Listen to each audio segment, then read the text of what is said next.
بسم اللہ الرحمن الرحیم۔ اعوذ باللہ من الشیطان الرجیم، بسم اللہ الرحمن الرحیم۔ عزیز طلبہ کرام، آج ہم المنطق للمظفر حصہ دوم کا سبق نمبر 13 پڑھنے جا رہے ہیں، اور آج انشاءاللہ بیان کریں گے ہم قضیہ ذہنیہ، قضیہ خارجیہ اور قضیہ حقیقیہ کو۔ چونکہ ہم نے کہا تھا کہ ہم قضیہ حملیہ کی تقسیمات خاصہ کو بیان کر رہے ہیں، اور اس میں تمہید کو بیان کیا تھا کہ ہمارے سامنے جو قضیہ موجبہ ہوتا ہے یا قضیہ سالبہ، تو اس میں فرق پایا جاتا ہے۔ فرق اس اعتبار سے کہ جو قضیہ موجبہ ہوتا ہے اس میں ضروری ہے کہ پہلے سے موضوع کو ثابت کیا جائے، تاکہ موضوع ثابت ہو جانے کے بعد جو حکم آ رہا ہے محمول ہے اس کو اس کے لیے ثابت کیا جا سکے۔ اگر پہلے سے موضوع موجود نہ ہوگا تو فرماتے اس صورت میں پھر یہ ثبوت بھی درست نہیں ہوگا اور قضیہ بھی کاذبہ شمار ہوگا۔ یہ ہم نے بیان کیا تھا، اور ہم نے کہا تھا البتہ جو قضیہ سالبہ ہوتا ہے اس میں یہ چیز ضروری نہیں، چاہے موضوع موجود ہو یا موضوع موجود نہ ہو، اس اعتبار سے فرماتے قضیہ سالبہ میں کوئی فرق نہیں ہے۔ تو کیا نتیجہ نکلا؟ نتیجہ یہ نکلا کہ جو قضیہ موجبہ ہوگا اس میں ہر حال میں ضروری ہے کہ موضوع پہلے سے ثابت ہو۔ اور ہم نے عنوان بحث میں چونکہ یہ بات قرار دی تھی، اور آپ کے لیے بات واضح ہو چکی ہوگی کہ ہم نے اس تقسیم کا جو معیار قرار دیا تھا وہ اسی بات کو قرار دیا تھا کہ قضیہ موجبہ میں موضوع کا موجود ہونا، یعنی بطور خاص ہم نے قضیہ موجبہ کو قرار دیا۔ کیوں؟ اس لیے کہ سالبہ میں دونوں برابر ہیں، موضوع ہو یا موضوع نہ ہو، دونوں صورتوں میں کوئی فرق نہیں ہوگا۔ لہٰذا یہ والی جو تقسیم ہے وہ فقط اور فقط قضیہ حملیہ موجبہ کے ساتھ خاص ہو جائے گی۔ البتہ یہ جو ثبوت ہم کہہ رہے ہیں کہ قضیہ حملیہ موجبہ میں موضوع کا ثابت ہونا ضروری ہے، فرماتے اس ثبوت میں ہمارے پاس 3 صورتیں ممکن ہیں۔ کون کون سی؟ پہلی صورت ہے قضیہ ذہنیہ، دوسری صورت ہے ہمارے پاس خارجیہ، اور تیسری صورت آئے گی ہمارے پاس انشاءاللہ حقیقیہ۔ تینوں کو الگ الگ طور پہ بیان کرتے ہیں۔ پہلی صورت ہے قضیہ ذہنیہ، اس میں کیا ہوتا ہے؟ فرماتے ایسا قضیہ کہ جس کا موضوع فقط اور فقط انسان کے ذہن میں موجود ہو اور قابل تصور ہو، البتہ یہ خارج میں موجود ہونے کے لحاظ سے فرق نہیں ہے، چاہے وہ ممتنع الافراد میں سے ہو، یعنی ایسا فرض کہ خارج میں اصلاً وہ ممکن نہ ہو۔ جیسے ہم کہتے ہیں کہ جبل الیاقوت ممکن، یاقوت کا پہاڑ کیا ہے؟ ممکن ہے۔ فرماتے ہیں کہ اب خارج میں دیکھیں تو خارج میں آپ کو کہیں بھی یاقوت کا پہاڑ نظر نہیں آئے گا، یہ ممتنع الافراد میں سے ہے، بلکہ فقط آپ اپنے ذہن میں تصور کر کے یاقوت کا پہاڑ بنا سکتے ہیں۔ تو فرماتے ہیں کہ یہ والی جو صورتحال ہے کیا ہے؟ قضیہ ذہنیہ، فقط آپ کے ذہن میں ہے۔ اس کی جو کلی طور پہ دنیا ہے وہ ساری کی ساری کیا ہے؟ آپ کے ذہن کے اندر آباد ہے، باہر آپ کو خارج میں حقیقت میں اس کا کوئی وجود نظر نہیں آئے گا۔ یا فرماتے ہیں یا فی الوقت جس زمانے میں بات کی جا رہی ہے اس میں موجود نہیں، یعنی یا تو ممتنع افراد ہو یا وہ اس وقت موجود نہ جس وقت آپ بات کریں۔ آپ کہتے ہیں کل عنقاء طائرون کی جس کی لمبی گردن ہوتی ہے وہ کیا ہوتا ہے؟ پرندہ ہوتا ہے۔ فرماتے ہیں گرچہ ایسے پرندے موجود ہیں لیکن جس وقت میں، جس حال میں، جس چیز کے بارے میں آپ بات کر رہے ہیں وہاں پہ اس قسم کا پرندہ موجود نہیں ہے۔ تو فرماتے ہیں کہ چاہے وہ حقیقت میں ممتنع الوجود ہو یا وہ فی الوقت خارج میں موجود نہ ہو، دونوں صورتیں اس میں شامل ہو جائیں گی۔ تو بس ایسا قضیہ جس کی کائنات اور جس کی دنیا آپ کے ذہن کے اندر آباد ہو، جس کا موضوع آپ کے ذہن کے اندر محفوظ ہو، اس طرح کے قضیے کو قضیہ ذہنیہ کا نام دیا جاتا ہے۔ یہ ہوگی پہلی قسم۔ دوسری قسم کیا ہے؟ قضیہ خارجیہ، جیسا کہ اس کے نام ظاہر ہے کہ اس سے مراد وہ قضیہ ہے جس کا موضوع انسان کے ذہن سے خارجی طور پر باہر موجود ہو اور خارج میں اس کا محمول اور حکم اس کے لیے ثابت ہو، یعنی خارج میں کیا ہو رہا ہو کہ موضوع کے لیے کیا کریں؟ اس کے محمول کو ثابت کریں۔ البتہ فرماتے اس میں فرق نہیں ہے، چاہے وہ بالفعل خارج میں موجود ہو، آپ کے سامنے موجود ہے، آپ اس لیے حکم لگا رہے ہیں، فرماتے اس میں بھی فرق نہیں ہے۔ اور اس میں بھی فرق نہیں ہے کہ وہ آپ کے سامنے بالفعل تو موجود نہیں ہے لیکن ازمنہ ثلاثہ میں سے کسی ایک زمانے میں موجود ہے، یعنی یا تو ماضی کے زمانے میں موجود تھا یا مثال کے طور پہ آئندہ زمانے میں موجود ہوگا۔ فرماتے اس میں ذرا برابر بھی فرق نہیں ہوگا۔ جیسے آپ کیا کہتے ہیں کل طالب فی المدرسۃ مجد، کہ مدرسے میں جو بھی طالب ہے وہ کیا ہے؟ وہ کوشش کرنے والا ہے، وہ علم کے حصول میں کوشش کرتا ہے۔ مطلب اس کا مطلب کیا ہے؟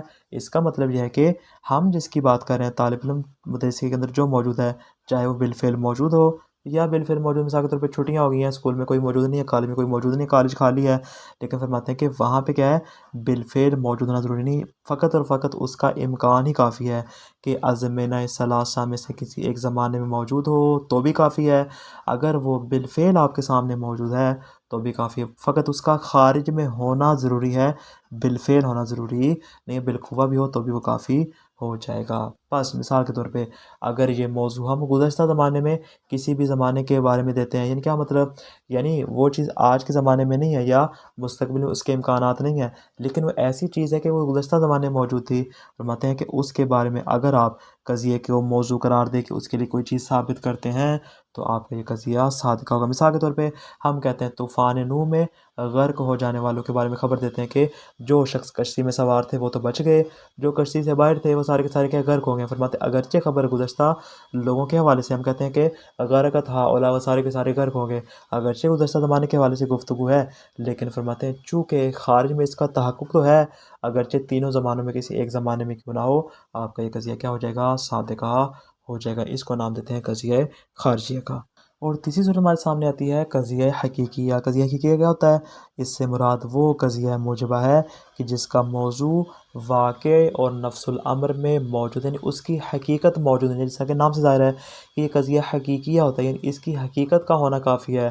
مت ہے کہ چاہے بالفعل موجود ہو تو بھی ٹھیک ہے، ازمنہ ثلاثہ میں سے کسی ایک زمانے میں موجود ہو تو بھی ٹھیک ہے، اگر اس کا وجود فرضی ہو، یعنی فرض وجود ہے نہیں بلکہ اس کی حقیقت تصور کی جا سکتی ہے۔ فرماتے ہیں اگرچہ اس کا وجود فرضی ہی کیوں نہ ہو، اس کے باوجود بھی ہم اس کو قضیہ حقیقیہ میں شامل کریں گے۔ گویا کہ آپ کو معلوم ہو چکا ہوگا کہ جو قضیہ حقیقیہ ہے اس کا دائرہ قضیہ خارجیہ سے تھوڑا سا زیادہ ہے۔ جو قضیہ خارجیہ ہے اس میں بالفعل اور تینوں زمانے کے شامل ہیں، وجود فرضی اس میں شامل نہیں ہے، لیکن جو قضیہ حقیقیہ ہے اس میں وجود فرضی بھی شامل ہو سکتا ہے۔ بس اگر یہ خارج میں موجود ہوگا، یعنی ہم نے فرض کر لیا نا اس کا وجود، کہ اس کا وجود وہاں پہ موجود ہوگا، اگر تو موجود ہوا تو حکم اس کے لیے متحقق ہو جائے گا، اگر نہیں ہوا تو فرماتے اس کے لیے حکم بھی متحقق نہیں ہوگا۔ جیسے ہم کہتے ہیں کل انسان حیوان، ہر انسان کیا ہے؟ حیوان شمار ہوتا ہے۔ مطلب اگر خارج میں انسان موجود ہے آپ کے سامنے، آپ کسی گاؤں میں کسی شہر میں ہیں، مطلب آپ کا حکم ثابت ہو جائے گا۔ اگر آپ کسی جنگل میں ہیں، وہاں پہ کوئی انسان موجود نہیں، کسی بیابان میں ہے، مطلب پھر وہاں پہ حکم ثابت نہیں ہوگا، اگرچہ حقیقت انسان تو بہرحال موجود ہے، بالفعل وہاں پہ موجود ہے۔ فرماتے ضروری نہیں ہے کل ماء طاہر، ہر پانی پاک ہوتا ہے، جہاں پہ آپ کو پانی نظر آئے گا اس کے اوپر طہارت کا حکم لگ جائے گا، پانی نہیں ہوگا تو فرماتے ہیں کہ پانی کی حقیقت تو بہرحال اپنی جگہ پر مسلم ہے۔ کل انسان قابل تعلیم العالی، ہر انسان جو ہے وہ بلند اور اعلیٰ تعلیم حاصل کر سکتا ہے۔ فرماتے ہیں اگرچہ ہر انسان میں صلاحیت ہے، وہ حاصل نہ کرے تو الگ بات ہے، لیکن حقیقت تو ہے نا کہ وہ اس بات کو، یعنی ہم نے اس میں حقائق کو دیکھنا ہے۔ اس کائنات کے اندر جتنے بھی حقائق موجود ہوں گے ان حقائق کے اوپر ہم جس طرح کا بھی حکم لگائیں گے اس کو ہم قضیہ حقیقیہ کا نام دے دیں گے۔ بس معلوم ہوا کہ قضیہ حقیقیہ میں فقط موضوع کی حقیقت اور حیثیت کا موجود ہونا کافی ہے، چاہے بالفعل موجود ہو یا بالفعل موجود نہ ہو۔ والمقصود من هذا البیان ان الموجبۃ لا بد من فرض وجود موضوعها فی صدقها۔ فرماتے کہ اس بیان سے، جو ہم نے کل مقدماتی گفتگو کی تھی اس کی بات کر رہے ہیں کہ ہم نے اس میں اس بات کو ثابت کر دیا کہ جو موجبہ ہوتا ہے اس کے اندر موضوع کا ثابت ہونا ضروری ہے، لیکن جو سالبہ ہوتا ہے اس میں ثبوت اور عدم ثبوت دونوں برابر ہیں۔ مطلب یہ جو ہم نے آپ کے لیے اتنی لمبی چوڑی تمہید بیان کی، اس کا مقصد کیا ہے؟ آپ کے لیے یہ بات واضح کرنا ہے کہ ان الموجبۃ لا بد من فرض وجود موضوع فی صدقها، کہ قضیہ موجبہ کے صادقہ ہونے میں ضروری ہے کہ پہلے سے اس کے موضوع کو فرض کیا جائے۔ وَإِلَّا کا مطلب کیا؟ اگر پہلے سے اس کے موضوع کو ثابت نہ کیا جائے کانت کاذبۃ، تو وہ قضیہ کاذبہ ہوگا، صادقہ نہیں ہوگا۔ اور ہم نے عنوان میں بھی کہا تھا کہ ہماری جو بحث کا اور ہماری جو تقسیم ہے اس کا معیار کیا ہے؟ قضیہ موجبہ ہے۔ تو مطلب آپ کے لیے واضح ہو چکا ہوگا کہ قضیہ موجبہ میں موضوع کا موجود ہونا ضروری، لہٰذا موضوع کے حوالے سے جو گفتگو ہوگی وہ فقط اور فقط خاص ہوگی قضیہ موجبہ میں۔ ولیکن وجود و موضوع، البتہ فرماتے ہیں کہ جو قضیہ موجبہ ہوتا ہے اس کے موضوع کا موجود ہونا تین صورتوں میں متصور ہے۔ الاول و الثانی الثالث، تین صورتوں کو انشاءاللہ الگ الگ کر کے بیان کریں گے۔ الاول تارۃ یکون فی الذہن فقط، مطلب کبھی کبھار تو ایسا ہوتا ہے کہ قضیہ موجبہ کا جو موضوع ہے وہ فقط آپ کے ذہن میں، آپ کے دماغ میں اور آپ کی عقل میں موجود ہوتا ہے، فتسمی ذہنیۃ، اس طرح کے قضیہ کو قضیہ ذہنیہ کا نام دیا جاتا ہے۔ مثال کے طور پہ کل اجتماع النقیضین مغایر لاجتماع المثلین، مطلب اجتماعی نقیزین، دو نقیزین کا ایک جگہ پر جمع ہونا، مثلین کے ایک جگہ پر جمع ہونے کے ساتھ مغایر فرماتے ہیں کہ اب دیکھیں نقیزین کا جو اجتماع ہے، النقیزان لا یجتمعان، جو ایک دوسرے کے متناقض ہوتی ہیں، جیسے سردی ہے گرمی ہے دونوں متناقضان ہیں، جیسے پانی اور آگ کے دونوں متناقضان ہیں، مطلب دونوں اگرچہ ایک دوسرے کی نقیز ہیں لیکن آپ اپنے ذہن میں اس کو اکٹھا تو کر سکتے ہیں، آپ اجتماعی نقیزین کر سکتے ہیں، لیکن خارج میں دیکھیں تو مطلب لا یمکن، یہ ممتنع الافراد میں سے ہے کہ خارج میں اس کا تحقق ہو ہی نہیں سکتا۔ اسی طرح آپ کہتے ہیں کل جبل یاقوت ممکن الوجود، جو بھی یاقوت کا پہاڑ ہے اس کا ہونا ممکن ہے۔ فرماتے ہیں خارج میں آپ نے کبھی سوچا بھی نہیں ہوگا کہ خارج میں یاقوت کا پہاڑ ہونا ممکن ہے، فقط آپ کے ذہن کی اختراع ہے، آپ کے ذہن میں تو ایسا پہاڑ بن سکتا ہے، خارج میں ایسا پہاڑ نہیں بن سکتا۔ فرماتے ہیں دونوں کے دونوں کیا ہیں؟ ممتنع الوجود ہیں۔ فإن مفہوم اجتماع النقیزین و جبل یاقوت غیر موجودین فی الخارج، فرماتے ہیں کہ اجتماع نقیزین اور جبل یاقوت خارج میں موجود نہیں ہے بلکہ یہ ممتنع الافراد میں سے ہے۔ ولیکن الحکم ثابت لہما فی الذہن، یہ آپ کا ذہن ہے، آپ اپنے ذہن کے اندر کسی بھی حکم کو ثابت کر سکتے ہیں، اس سے کوئی ممانعت موجود نہیں، لیکن خارج میں فرماتے ہیں اس طرح کا حکم متحقق نہیں ہو سکتا۔ الثانی فرماتے دوسری قسم کیا ہے؟ وَأُخْرَى يَكُونُ وُجُودُ مَوْضُوعِهَا فِي الْخَارِجِ عَلَى وَجْهٍ يُلَاحَظُ فِي الْقَضِيَّةِ خصوص الافراد الموجودة المحققة منه في احد الازمنة الثلاثة، فرماتے ہیں کہ دوسری قسم یہ ہے کہ جس کو ہم نے نام دیا کون سا والا؟ قضیہ خارجیہ، فرماتے ہیں ایسا قضیہ کہ جس کا موضوع خارج میں موجود ہو۔ کس طرح سے؟ اس طرح سے فرماتے ہیں کہ قضیہ میں فقط اس کے موجود ہونے والے افراد کو ہی متحقق رکھا گیا ہو اور انہی کے اوپر حکم لگایا جا رہا ہو کہ جو تینوں زمانوں میں سے کسی ایک زمانے میں متحقق ہو جائیں، یعنی ان افراد کا خارج میں بالفعل موجود ہونا ضروری نہیں بلکہ ماضی، حال، استقبال تینوں زمانوں میں سے کسی بھی زمانے میں موجود ہوں گے تب بھی یہ کافی ہوگا، یعنی ان کا خارج میں موجود ہونا ضروری ہے چاہے وہ کسی بھی حال میں موجود ہی کیوں نہ ہو۔ جیسے کل جندی فی المعسکر مضرب علی حمل السلاح، کہ لشکر کے اندر جتنے بھی گروہ ہیں وہ سارے کے سارے کے اسلحے سے لیس ہیں۔ فرماتے ہیں کہ چاہے آپ اس جنگ کے اندر موجود ہیں، آپ اس کے اوپر حکم لگا رہے ہیں، یا اب جنگ میں کیا ہوتا ہے کہ جنگ میں جو بھی جاتا ہے وہ سارے اسلحے سے لیس تو ہوتا ہے، اب چاہے وہ گزشتہ زمانے میں ہو یا آئندہ زمانے میں ہو یا جس زمانے میں بھی ہو، فرماتے ہیں کہ یہ کیا ہو جائے گا؟ اس اعتبار سے قضیہ خارجیہ ہو جائے گا۔ ادھر آپ کہتے ہیں بعض الدور المائلۃ للانہدام فی البلد ہدمت، کہ شہر کے اندر کچھ ایسے دروازے جو کہ گرنے کے قریب تھے وہ گر چکے ہیں۔ فرماتے ہیں کہ اگرچہ یہ بالفعل موجود ہے، نہیں آپ ابھی دیکھ کے آ رہے ہیں کہ وہاں پہ دروازے جو تھے وہ گرنے کے قریب تھے، وہ آپ نے اپنی آنکھوں سے ان کو گرتے ہوئے دیکھا، تو مطلب یہاں پہ کیا بالفعل متحقق ہو رہے ہیں اور آپ قضیہ خارجی کے حوالے سے خبر دے رہے ہیں۔ کل طالب فی المدرسۃ مجدٌ، مدرسے میں جو بھی طالب علم وہ کیا ہے؟ وہ کوشش کرنے والا۔ فرماتے ہیں چاہے مدرسے میں موجود ہو بالفعل تو بھی حکم صادق ہو جائے گا، چاہے وہ موجود نہ ہو، مثال کے طور پہ کوئی طالب علم نہیں ہے، چھٹیاں ہیں، فرماتے ہیں اس صورت میں کیا ہو جائے گا؟ حکم متحقق ہو جائے گا۔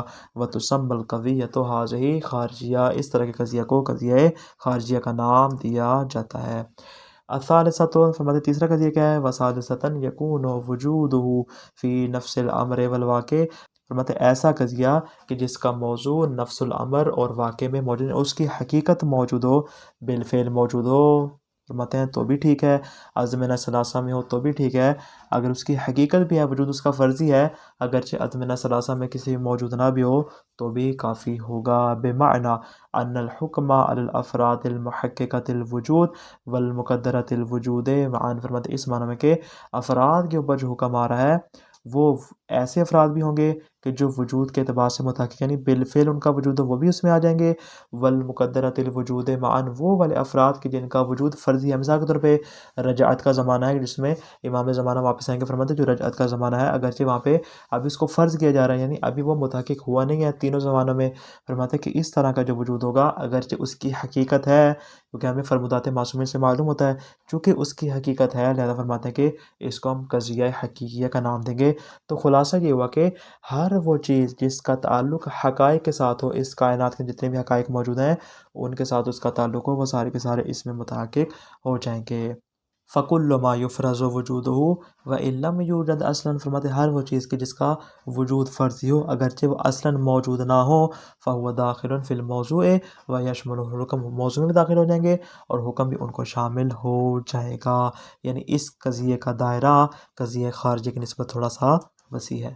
مثال جیسے کل مثلث مجموع زوایا ہو یساوی قائمتین، فرماتے ہیں کہ ہر وہ مثلث کے اس کے تمام زاویہ برابر ہوں، فرماتے ہیں وہ دو قائمتین، دو برابر زاویے کے مساوی ہوتے ہیں۔ فرماتے ہیں کہ ایسے ہی آپ کے ساتھ جو مثلث آتی ہے اس کو آپ دو برابر زاویے کے برابر قرار دے سکتے ہیں۔ اس طرح فرماتے ہیں بعض المثلث قائم الزوایا، بعض مثلث ایسی ہوتی ہے کہ جن کا زاویہ قائم، جن کو تینوں زاویے کیا ہوتے ہیں، ایک جیسے ہوتے ہیں، برابر ہوتے ہیں۔ اس طرح کل انسان قابل تعلیم العالی، ہر انسان جو وہ اعلیٰ تعلیم حاصل کرنے کی صلاحیت رکھتا ہے۔ کل مائن طاہر، ہر پانی پاک ہے۔ مطلب ان تمام مثالوں میں آپ نے دیکھا کچھ مثالیں ایسی ہیں جو کہ بالفعل وجود کو بیان کر رہی ہیں، اور کچھ مثالیں ایسی ہیں جو کہ فقط اور فقط اس کے مقدرۃ الوجود کو بیان کر رہی ہیں۔ فإنك ترى في هذه الأمثلة أن كل ما يفرض للموضوع من أفراد سواء كانت موجودة بالفعل أو معدودة، فرماتے ہیں کہ آپ ان مثالوں میں غور کیا ہوگا کہ ہر وہ چیز کے جس کو موضوع کے افراد میں سے فرض کیا جا رہا ہے، اب اس میں فرض چاہے بالفعل موجود ہیں یا بالفعل معدوم ہے، البتہ معدوم تو ہے لیکن ان کا وجود فرضی ہے، تدخل فیہ، فرماتے ہیں وہ قضیہ حقیقیہ میں داخل ہو جائے گا اور آپ کا قضیہ بھی درست ہوگا۔ وَيَكُونُ لَهَا حُكْمُهُ عِنْدَ وُجُودِهَا، فرماتے ہیں جب یہ قضیہ متحقق ہو جائے گا اور خارج میں اس کے افراد آ جائیں گے تو اس موضوع کے لیے یہ والا حکم جو کیا ہو جائے گا، متحقق ہو جائے گا۔ وَتُسَمَّى الْقَضِيَّةُ هَٰذِهِ حَقِيقِيَّةً، اس طرح کی قضیہ کو قضیہ حقیقیہ کا نام دیا جاتا ہے۔ تو خلاصہ کیا آج کے درس کا، قضیہ حملیہ موجبہ میں ہر حال میں موضوع کا ثبوت ضروری ہے۔ اس ثبوت میں تین صورتیں ممکن ہیں، یا وہ ذہنیہ ہوگا، یا وہ خارجیہ ہوگا، یا وہ حقیقیہ ہوگا۔ قضیہ ذہنیہ جس کا موضوع انسان کے ذہن اور عقل میں موجود ہو، قضیہ خارجیہ جس کا موضوع خارج میں موجود ہو، چاہے بالفعل ہو یا ازمنہ ثلاثہ میں سے کسی بھی زمانے میں موجود ہو، اور قضیہ حقیقیہ سے مراد وہ قضیہ جس کا موضوع حقیقی طور پر موجود ہو، بس اس میں فرق نہیں ہے، چاہے بالفعل ہو یا ازمنہ ثلاثہ میں سے کسی ایک زمانے میں ہو، یا اس کا وجود فرضی ہو۔ تمام کے تمام صورتیں کہ جہاں پر بھی اس کی حقیقت متحقق ہو جائے گی، قضیہ حقیقیہ وہاں پر کیا ہو جائے گا، صادقہ ہو جائے گا۔ السلام علیکم ورحمۃ اللہ وبرکاتہ۔